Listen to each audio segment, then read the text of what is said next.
বৈষম্য বিরোধী ছাত্র আন্দোলনের সময় রাজধানীর ভাটারা থানায় দায়ের করা হত্যা চেষ্টা মামলায় আত্মসমর্পণ করে জামিন পেয়েছেন চিত্রনায়িকা অপু বিশ্বাস।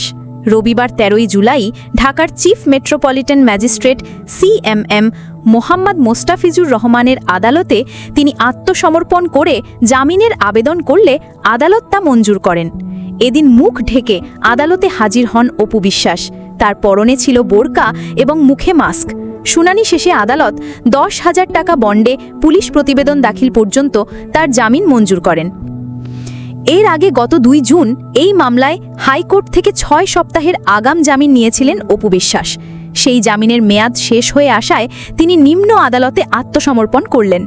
তার আইনজীবী আবুল বাশার কামরুল বলেন, হাইকোর্টের নির্দেশনা অনুযায়ী আমরা সিএমএম কোর্টে হাজির হয়ে জামিননামা দাখিল করেছি এবং আত্মসমর্পণ করে জামিনের আবেদন জানিয়েছি।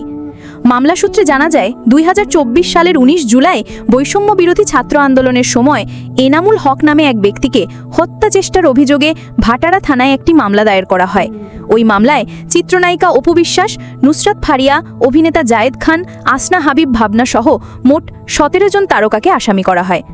মামলার অভিযোগে বলা হয়, আসামিরা বৈষম্য বিরোধী ছাত্র আন্দোলনের বিপক্ষে অবস্থান নিয়েছিলেন এবং ক্ষমতাসীন আওয়ামী লীগের অর্থের যোগানদাতা হিসেবে কাজ করেছেন।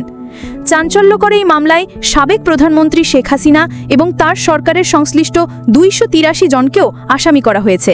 উল্লেখ্য, এই মামলায় গত ১৮ মে আরেক জনপ্রিয় চিত্রনায়িকা নুসরাত ফারিয়াকে গ্রেপ্তার করা হয়েছিল। তার গ্রেপ্তার নিয়ে দেশজুড়ে ব্যাপক আলোচনা সমালোচনা শুরু হয়। পরে ২০ মে আদালত তাকে জামিন দেন।